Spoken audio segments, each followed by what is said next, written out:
This is a recount of my journey, which I've named a Journey of Connections. I took this in October last year, and it was quite a memorable sort of journey.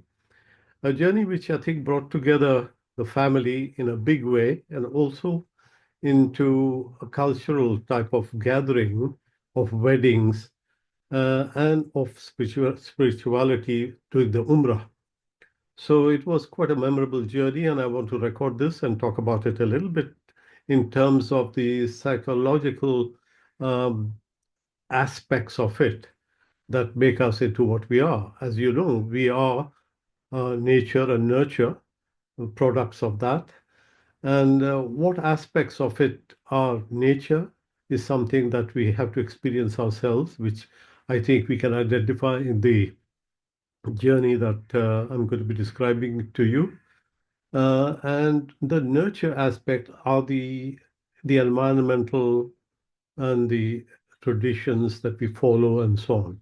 So I'll try and see whether I can identify those in psychological terms because this is for the benefit of my psychology class that Mickey Yutkin has asked me to say something about, and therefore I'm doing this for the sharing of that experience with the class.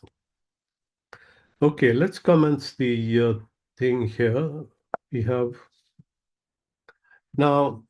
Let me start off by saying that the journey started with the call to go to one of the holy places of Muslims. Uh, as they say, "Bulawa ana chahiye." Bulawa means the call should come before you go.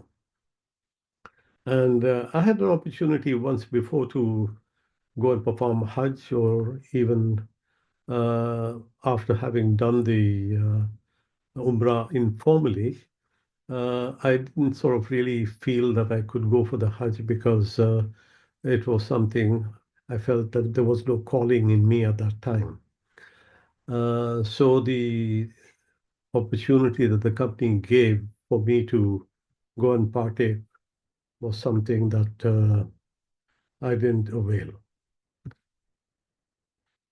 I'm going to stop the share here.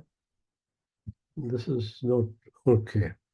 So what we are talking about here is a view that I'm going to be expressing that brought me to do the Umrah uh, along with the wedding, which was the invitation that I had to go and attend in Medina. The wedding was going to be in Medina. So the opportunity doing the Umrah came about in that fashion because my niece told me that she regards me as her late father that was passed away, my brother. So could I come? And I said, most definitely I'll come. So that's how it came. And then, of course, the opportunity with the Umrah also came along. The rest of the family members also came along, and that became a very big trip and memorable trip. Now that wedding also took place not just in Medina, but the reception was in Hyderabad. And then at Hyderabad, we undertook some other sort of activities there apart from the reception. We had meetings of our charity, the Bethel Mall, there as well. And then we went on to Bangalore and Mysore to have another wedding attendance over there, which was again in the family. And then also opportunity to sort of stop over and get together and talk about our ancestral sort of property that is there under sort of some neglect, so it needed some sort of restoration and maintenance. So that's what I'm going to be basically talking about. And we can then sort of go individually and then talk about how it is that we can um, look at this experience. Well, this is the call. So this is my niece, very much happy, and this is on my return journey from this experience, staying at her place in Dubai, and an opportunity to take that photograph. This is the mosque there, the Masjid al-Nabi here. That's where the wedding took place.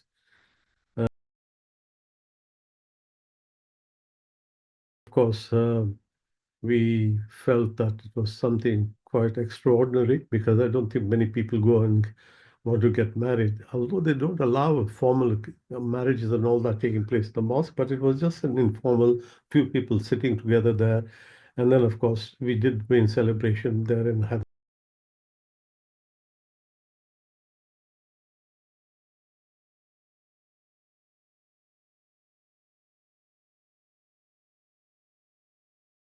Actual sort of, informal nikah took place.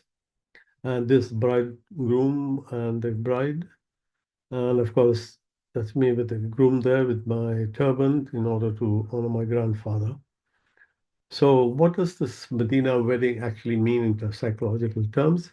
We can see it has cultural value. It brings about a certain amount of tradition that we follow. And of course, it's of emotional significance as well, because it is the binding of commitments between people. And of course, through this action, you sort of become closer to the community as well. So important, and we can summarize that a little bit further as we go along. Now, we did the Umrah. Umrah was after the wedding, took the opportunity to carry out the uh, enactment of what Hajira did with Ismail on her to go through this Safa and Marwa.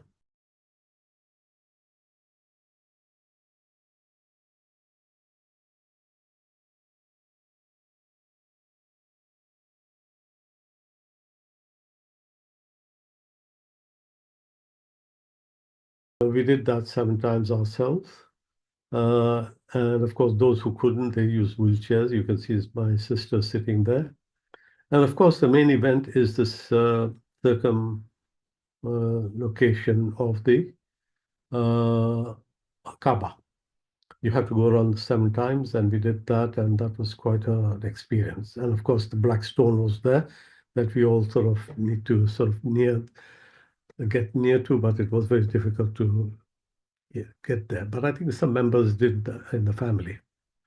Now, this is another view of the Kaaba. You can see it's a huge sort of crowd there, and the crowd is there all the time. And here, my sister's there, just a view from the hotel that we were staying.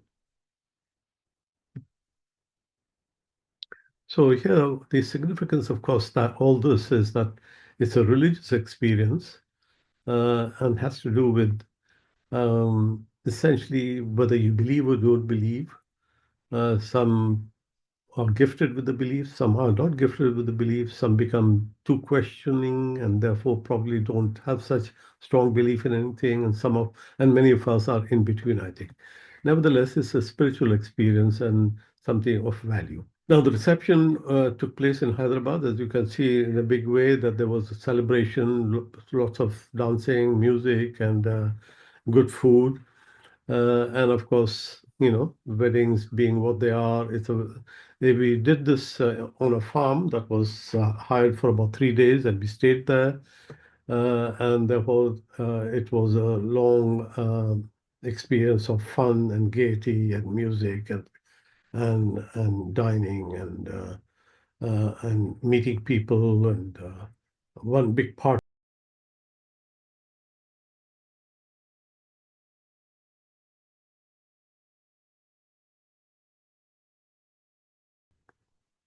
As you can see,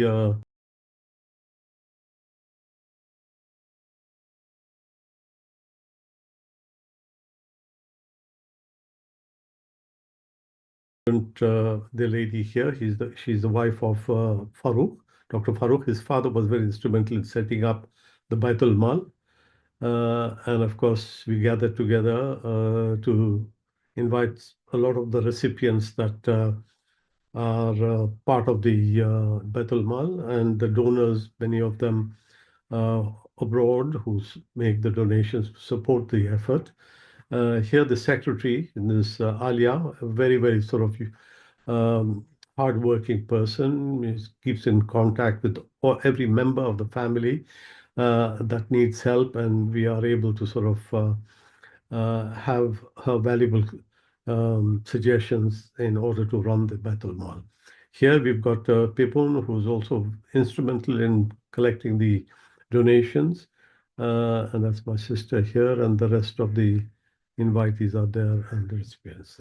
We took the opportunity to go to a village near Mysore. It was called Chanapatna, and we've got our ancestral home over there, which is needs desperately in need of restoration and maintenance. And we got together in order to try and see whether we can come up with a plan.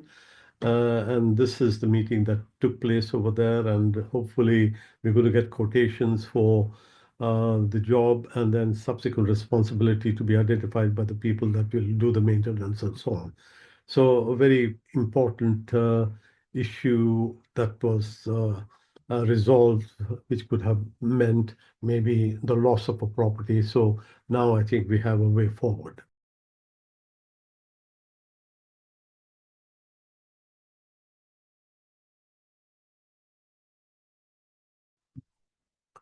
Now, not too far away, we attended another wedding, which was wedding of my cousin's daughter.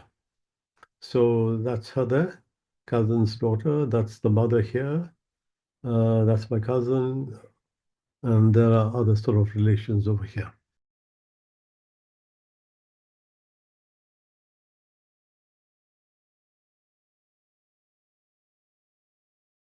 Place. It reminds me of old Bangalore before all the building has destroyed Bangalore in a way.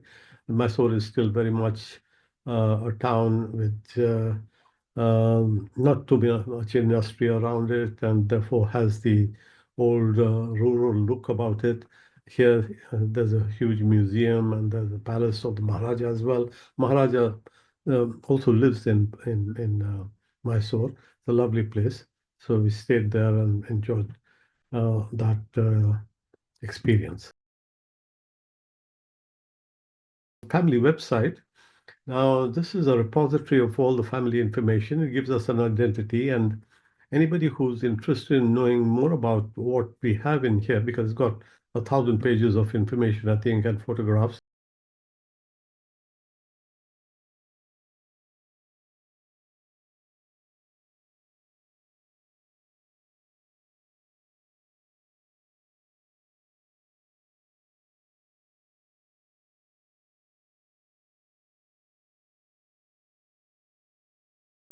So we got the family tree, and it's got the pictures over the decades, as it were, going right down to the 40s, I think 1940s.